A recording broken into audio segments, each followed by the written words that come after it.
ప్రభుత్వం కఠినంగా వ్యవహరిస్తోందని ఎంపీ దగ్గుబాటి పురంధేశ్వరి స్పష్టం చేశారు. నిందితుడిపై ఇప్పటికే చట్టపరమైన చర్యలు ప్రారంభమయ్యాయని తెలిపారు.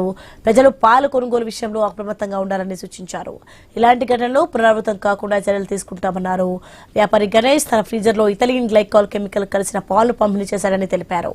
ఈ రసాయనం కలిపిన 120 లీటర్ల పాలను 106 కుటుంబాలకు సరఫరా చేశారన్నారు.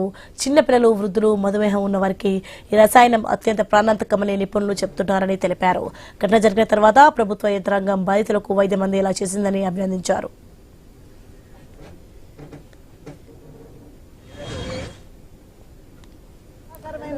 సంఘటన కల్తీ పాలు తాగినటువంటి సందర్భంలో చాలా మంది ఆరోగ్యం దెబ్బతింటం మాత్రమే కాకుండా 4-5 చనిపోవటం కూడా జరిగినటువంటి సంఘటన. ఇది మనందరికీ కూడా ఒక కనువిప్పుగా మనం అందరం కూడా భావించాలి. ఈ యొక్క కల్తీ పాలు తాగిన తర్వాత 15 మంది దగ్గరగా హాస్పిటల్ అడ్మిట్ అయితే 4 మరణించడం జరిగింది.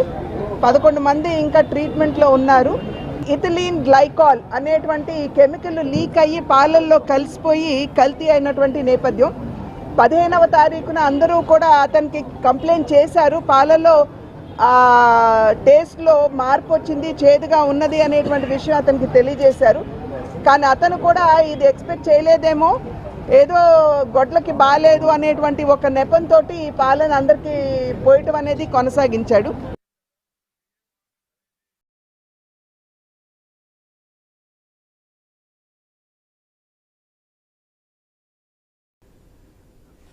ఇక రాజమండ్రిలో అనూరియా బాధితులను ఎంపీ పురంధేశ్వరి, ఎమ్మెల్యే ఆదిరెడ్డి వాసు పరామర్శించారు. కిమ్స్ బొలినేని ఆసుపత్రిలో చికిత్స పొందుతున్న వారి ఆరోగ్య పరిస్థితిని అడిగి తెలుసుకున్నారు. అందుతున్న వైద్యంపై డాక్టర్లను వివరాలు అడిగి తెలుసుకున్నారు. మెరుగైన వైద్యం అందించాలని సూచించారు. బాధితులకు అండగా ఉంటామని భరోసా ఇచ్చారు. అస్వస్థతకు గురైన నిందితుడు గణేష్ ఇదే ఆసుపత్రిలో చికిత్స పొందుతున్నాడు.